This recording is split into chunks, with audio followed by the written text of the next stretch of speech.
Hello and welcome to Business Morning right here on Channels Television. It's the Thursday trade that's kicking off right now. But let's get to the top stories and conversations that get you ready before you make those investments. Starting off with oil now, we're seeing oil prices.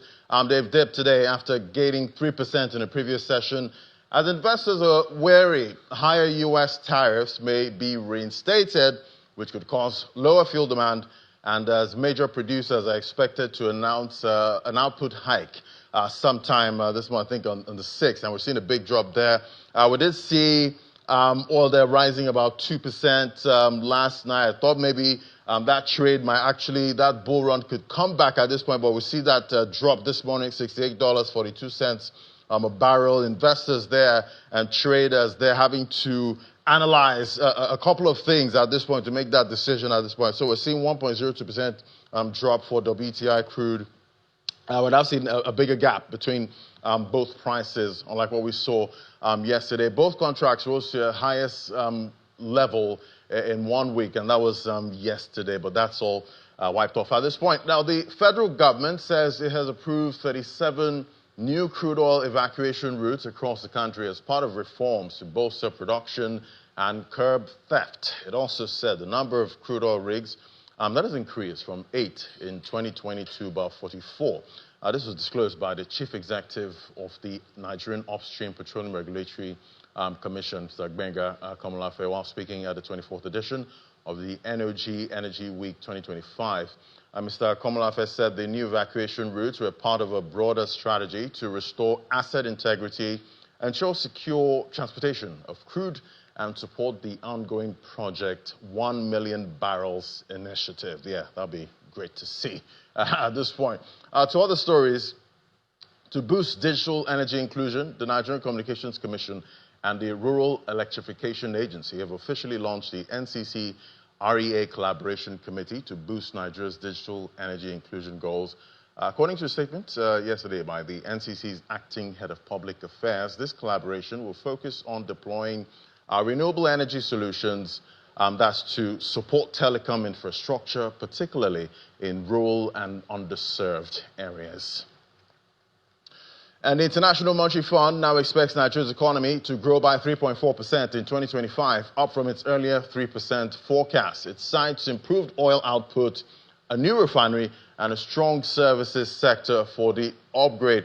In its latest Article 4 report, the IMF urged the government to revise its 54.99 trillion naira 2025 budget. All right, so right about now, we're going to be joining live coverage there. It's a media parlay right there at the Honorable Minister's residence. That's Honorable Mr. Yesam Wike right there in Abuja. He's going to be talking a lot this morning as expected. So we're going to be joining that live coverage on DSTV. We can continue tracking the markets on other platforms that we track at this point. All right, let's carry on now with what's playing out right here in the markets and in Nigeria there. So we're seeing the IMF revision. They're saying it's based on overly optimistic oil price assumptions. It says it remains exposed to external shocks despite recent reforms. That's what the IMF is saying about the plans by the Nigerian government. The fund welcomed tax reforms and banking recapitalization, but called for faster support to the poor and more investment in infrastructure like power, social services to sustain inclusive growth. So those are the recommendations by the IMF there and for the federal government. All right, in the first half of 2025, we see that African startup ecosystem that demonstrated remarkable momentum and resilience. Data from the investment tracker firm, that's the big deal, shows that startups across the continent collectively secured over $250 million funding during May alone, underscoring sustained investor interest despite a broader global funding dip. This mid-year report unpacks the key themes shaping deal flow. It highlights significant funding rounds across industries and offers critical insights into which sectors investors are doubling down on. As a result, the H1 performance is very solid and marks a significant improvement, about 78% up compared to the first half of 2024, when only $800 million had been raised. H1 2025 is also on par with H2 2024, with about $1.4 billion raised in Africa by African startups, just a minor 1.5% decrease. That's if you're looking at it from a year-on-year basis. All right, the Minister of State for Industry, Mr. John Enos, announced that the revalidated National Industrial Policy and Integrated Vision and Execution Plan will be unveiled by July 31st, 2025. Speaking at the United Nations Industrial Development Conference in Spain, Mr. Enos he also gave highlights of how Nigeria is positioning itself locally for global trade. Take a listen. Permit me to introduce to the Assembly an unprecedented reform, which for the first time in Nigeria's industrial history, we've launched the Industrial Revolution Work Group, IRWG, a high-level implementation-focused coalition comprising public institutions, the private sector, regulators, financiers, and development partners. The RWG is not only a think tank, it's also a do tank. It's not a policy paper, it's a delivery platform. Its mission is singular: to drive Nigeria's industrial growth agenda with verifiable action and accelerated results. And for the first time, we are harmonizing national industrial policy with sector-specific interventions under one coordinated execution framework. The Industrial Revolution Work Group is built around 5 thematic engines. 1, energy security and infrastructure development. 2, affordable long-term finance and incentives. 3, bureaucratic reform and regulatory efficiency. 4, promotion of made in Nigeria products and counterfeit control. 5, skills development and innovation. Each thematic pillar is led by Nigeria's foremost institutions and captains of industry, working collaboratively with the ministry under my office to deliver milestones within set targets, 90 to 180 days. And I'm proud to share that an expected revalidated industrial policy for the country, which represents an integrated vision and an execution plan, will be unveiled by July 31, 2025. And as we move further into the second half of 2025, it's a perfect time to look back and assess the investment landscape of the past 6 months. The first half of the year has certainly delivered some interesting twists and turns across various markets. Today we're going to dive into a review of the best performing assets, specifically focusing on Nigeria's stock market and how it fared, as well as taking a closer look at the performance of major global assets, like the likes of Bitcoin and gold. What insights can we gather from their journeys in the first half of 2025, and what might that tell us about the road ahead? That's our conversation now. Joining us for this is Dr. Ayodeji, the MD, Optimus by AfriInvest. Great to have you on the show, sir. Good morning. Yeah, good morning, Adi. It's great to be here. Fantastic. And yeah, definitely a couple of investors have, I guess they've been smiling, to the bank in the first half of 2025. Let's get a general performance overview now. Looking back at, the first half, which asset class, broadly speaking, surprised you the most with its performance, both positively and negatively? So, thanks. It's been an interesting time if we look at within the last 6 months, and if it's based on performance of the asset classes, gold stood out with over about 24% return in half year. Same thing with silver. So you would see that those non-traditional assets coming to the stock market, which most people are more familiar with, return about 16%. But beyond that, when you break it down, you would see the surprise is that the banking sector was like the toast of investors. And based on the performance, the year-to-date performance as at the end of June was around 18% compared to fast-moving goods sector, which returned close to about 50%. You would see, so the market has favored the non-financial stocks. We're all used to the banks driving performance, but what we've seen is that the non-financial stocks have drove performance in the first half of the year, and the reason is not far-fetched, because when we checked last year, because of the FX environment, a lot of these companies had to book significant FX losses, which eroded even some of them, their shareholders' funds were wiped out. So on the back of that, investors are taking position significantly, given that when you check the top lines, which is the revenue or turnover of these companies, have continued to grow despite the FX challenges that they experienced in terms of accounting or reporting last year. So those are some of the factors that shaped the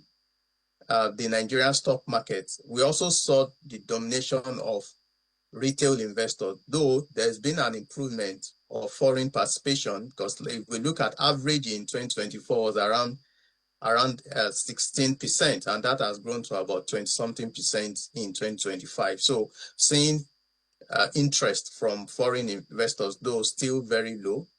When you also look at, you spoke about the other asset classes, you look at cryptocurrency, it's into two halves. So when you look at the Bitcoin has returned close to about 20% this year, while Ethereum, which is the second largest, has gone down by about 27%.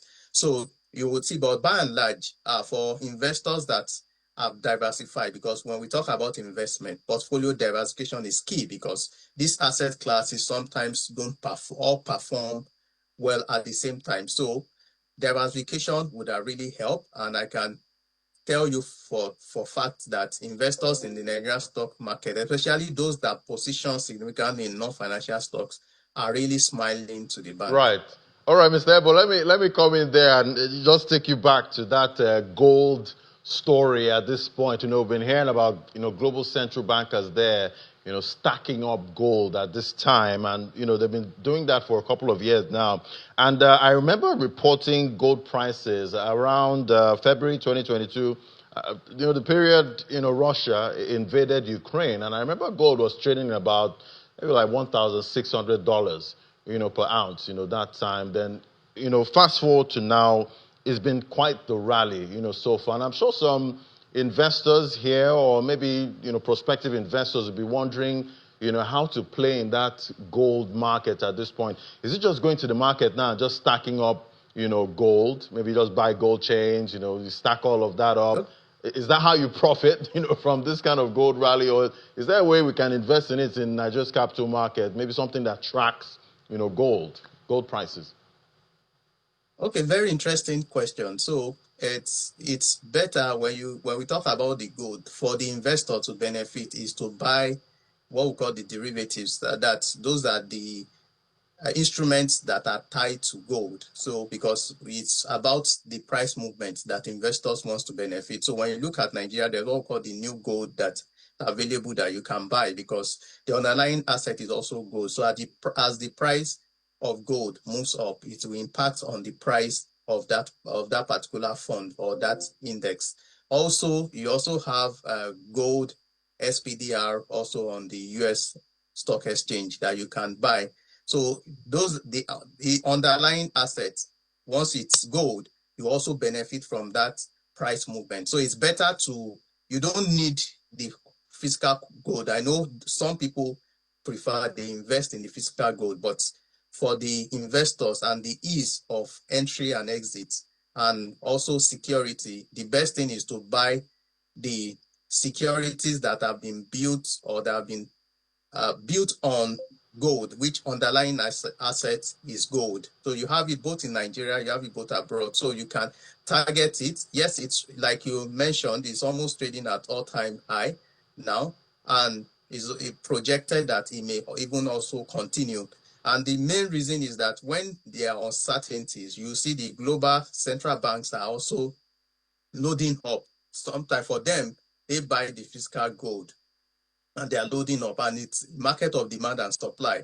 So what I would advise investors is to gradually accumulate and also wait for, there will be period when there may be a bit of stability, because that period you see, we call it rotation or into different asset classes. So there may be some of the investors may be selling down on some of those gold to come and take advantage of other asset classes. So that's the time to also lock in. So it's important that gold should be part of your portfolio in form of asset ETFs. So there are exchange traded funds that tracks gold. Investors can take advantage of them and they can benefit from that upside. Even last year, the average return was, I think, about 14%. So it's been, given the uncertainty that we've been experiencing, the Russia-Ukraine war, the global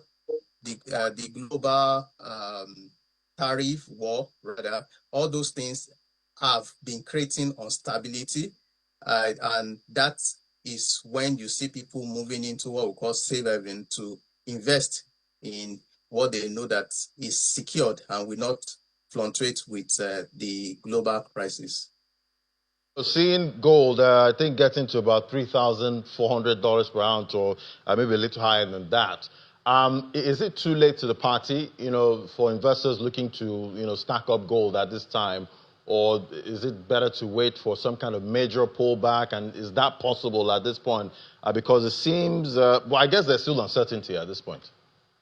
Yes, so I think that the strategy used across asset classes. So yes, even if we're saying late to the party, you can take a bit of the pie, perhaps, because no one can fully ascertain what the direction would be when those uncertainty would be settled. So you can take a bit, but be prepared to buy more if there's a reversal, so that you have it down and keep. But you must have long-term perspective. So if you are just trying to speculate that, can I buy into gold and in 3 months I want to turn money, then that investment is not for you. But for long-term investors that is accumulating wealth or building wealth, then you can buy a bit now, even at this current level, because projection by some of the top investment bankers still says that there's significant upside in gold. But when you see that pullback, like I always call it, like promo prices, you've seen it. If you are comfortable to buy at the $3,000 per ounce level, then if you see it at that 2.5, then it means that you are buying at a discount to what is been trading for the past few periods. So that's one strategy that investors should look at. But it's not for everyone. You need to understand your investment objective, and long-term play is what is best in this type of assets. All right, let's look at some of the best performing stocks in Nigeria. That's the Nigeria's stock exchange. I believe the leader of the pack there. That's Beta Glass there, giving us over 400% rise there. So quite impressive, 415%. Honeywell Flour Mills 241%. That's for the first half of 2025. We also have the Initiates PLC, that's TIP there, delivering 230%, Vitafoam 222%, and definitely we're seeing the all-share index hitting new high at 121,000 points. So, Mr. Ebo, Dr. Ebo, I don't know if you saw this coming, for the first half of 2025. No, I won't say I saw this coming. The expectation was that the non-financial stock was going to deliver. Well, even though we saw that the banking stocks also moved up, but we're expecting that there would be no major movement there given the new shares that they were going to list. But you can look at some of like the Beta Glass you mentioned. You would see that the sector where they play, it's like a monopoly, and they are going into significant expansion. So in the last 2 months is when the price moved significantly because of the area where they play, and they are also even trying to export. So for most companies that are producing, you see likes of Okomu, they may not feature here, Okomu or Presco, that also moved significantly. The product, the business that they do is also significant. But I would also advise investors this period, because what we are seeing in the market now is that because of the market gyration that we're seeing, investors are also buying stocks that don't have fundamentals. All I call it betting, with the hope that maybe it will sustain that bull run. These are some of those that at the end of the day, if there's a pullback, they have negative experience around the market. So investors should understand the company they are putting their money in, understand the business that they are doing. And when you see that they're strategic, the products that they sell are very unique, and competition, especially leaders within that space, then you can be rest assured that that stock or that company, even if it's not moving now, over time, you would see that it will also gain. You see, like of MTN that started very slow, gain almost 100%. And now, so these are companies that investors can see, you understand how they make money. And if you buy the good names and you hold good names, it will definitely deliver over time. Right, and with what we've seen so far for these stocks, for the first half of 2025, do you still see more headroom, to rise, for these stocks, or do you think these ones might, have to give up some of those gains, going into the second half of 2025? So I think that the major defining factor would be the half-year results, which investors are anticipating. By end of July, would have seen some of the major companies publish their result, and those that will also be paying interim dividend. So based on expectation of their revenue, if we see a major growth in revenue again, it will be able to, the market will sustain that momentum. But if we see a reversal, the expectation is that most of the companies should also deliver positively this period, because FX have been stable. It has even appreciated. It appreciated towards the end of June. So they are marking to market their FX position. It should even be a gain for them compared to what we were seeing last year. So there's still enough upside. And if we have the foreign guys coming in significantly, it would impact on prices positively, because that for our market, when you look at the size of our market, it's still relatively small. So when they bring in their dollars, that some of those top stocks and NGX 30 stocks are some of the stocks that provides them liquidity, and those are the stocks that would also enjoy the upside. So it's going to be scenario based. It's not given. Expectation is at least skewed towards that the positive sentiment will be sustained. Definitely, I'm sure some of the investors that maybe did not participate, in the first half in this market, some of them might be beating themselves up now, saying, "Oh my goodness, why didn't I buy Beta Glass, and why didn't I buy some of the big performers there?" But my question now is, how do you identify these kind of movers, before they actually make these big moves? Okay. Interestingly, the first thing you need to look at is the business where they play. Are there policies that favors them? So you would see that when most people were running away from MTN, but was clear, people were anticipating that there will be tariff review, which will be positive on the revenue. Look at Okomu Presco. The demand for their product has continued to remain strong. Most of their consumers or their customers will prefer to buy in Nigeria than import.